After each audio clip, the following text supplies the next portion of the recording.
and they'll say, this is something that you're going to use in your everyday life and it's applicable and et cetera. And it is. I'm not saying it's not, but I can't remember the last time I used an algebraic equation, in my day-to-day life.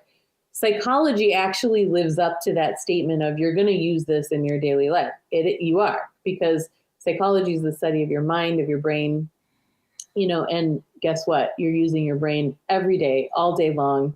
And you're dealing with a lot of things in the world, and that's all psychology. So it truly is applicable to your everyday life. Yeah, for sure. Yeah. So we talked about some certain specific groups, and I wanted to tackle one that I think it's very interesting. It's like the military, the veterans. Apparently, most of them, not I don't know the numbers, but a lot of them, they have PTSD, right? When they come back from war, they live through all the I mean, traumatizing events. And one of the things that you address in your practice is PTSD. So how do you go about that? Yeah. I mean, PTSD, or post-traumatic stress disorder, especially within military populations, is something that's very important to talk about and often misunderstood.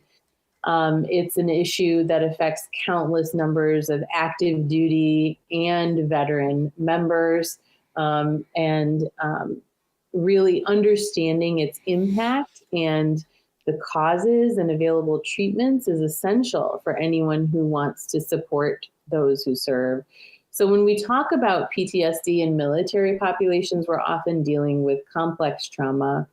And unlike a single traumatic event, complex trauma often arises from repeated exposures to life-threatening situations or situations that are just not good.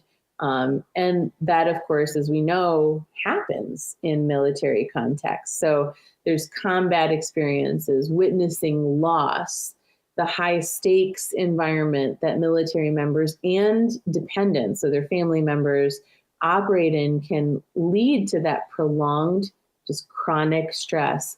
And so over time, if your stress mechanism is on all the time, you are going to be more prone to having persistent symptoms like flashbacks and hypervigilance, irritability, emotional numbness. That's all stuff that you've got to deal with when you're in.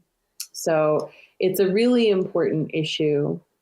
And, one aspect of PTSD that we're beginning to understand more about is something called moral injury. And moral injury refers to the psychological distress that comes from actions in combat that violate a person's moral or ethical beliefs as well. And this is something that military members may experience when they feel guilt or shame related to their role in certain events or decisions. It doesn't always present itself in the same way as other PTSD symptoms, but it can deeply impact a person's sense of self-worth and make integration into the civilian life once they're done even more challenging. So yeah, there's a lot that this population works through, has to deal with, like I said, from PTSD all the way to the moral injury aspects of what they've encountered. Gosh, I mean, Yeah. regarding the moral injury, I guess if you decide to work through the military, I mean, if you get enlisted and if you pursue this path, I mean, Mhm. you're gonna kill people, right? That's just what you signed for, basically, and it's kind of it doesn't matter what kind of moral you have. It's very unfair if you ask me. The whole thing, the whole war system is like unfair, of course. So how do we deal with that? Like I'm not part of the military. I'm not but like you sit with them and you talk about the traumas, and just by talking about it, like, alleviates the symptoms.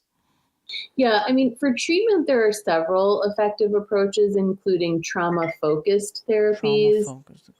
Yeah, there's also eye movement desensitization and reprocessing, or otherwise known as EMDR. You might have heard of that. There's also CBT, which is cognitive behavioral therapy, also very widely and effectively used. And those are just examples of therapies that can help individuals process and reframe traumatic memories, because that becomes a huge part of our goal when we're working with them in session. But it's also vital that we look to trauma-informed care. And what does that mean? That means providing an environment that feels safe and supportive for somebody who's gone through these experiences. So really, and that's, like a specialization that people can get if you're going into therapy or a counselor, is to get trauma-informed care specializations. So in addition to traditional therapy, though, there's other aspects of support like peer support, community programs, both of which can make a really significant difference, because one of the things that we say in the rehabilitative community and the recovery community is that a sense of community, a sense of connection really helps with healing when you're ready for it. One of the biggest challenges for military members with PTSD is feeling isolated or misunderstood, and being part of a group, again, when they're ready, that understands their unique experiences can really help them with reconnecting and reducing those feelings of isolation, helping them finding a new sense of belonging. Because that's the other thing that happens is you can go through your service, you're already part of a community, part of kind of this isolated bubble of the military, which is its own little world. And then when you're out of the military, you got to find that all over again. And there's often a loss of a sense of belonging, because you really very significantly belong to something when you were in, right? And then when you come out, a lot of the times it's like, wait a second, what do I belong to? What's my purpose now? So, so that sense of community, sense of connection really helps with reinventing and redefining a sense of belonging. But it's also important to talk about the fact that everyone who serves doesn't necessarily come out with PTSD. But for those who do, we need to continue to break down the stigma to finding help, and helping them find help. So a lot of the times, again, military mentality is my whole goal is to serve. I have to be able to be in active duty. So if there's an injury, whether it's mentally or physically, the goal is return to duty, return to duty, return to duty.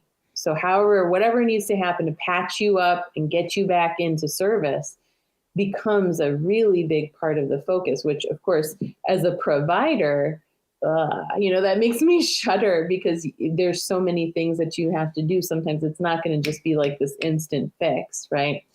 And more often than not, it's not going to be an instant fix.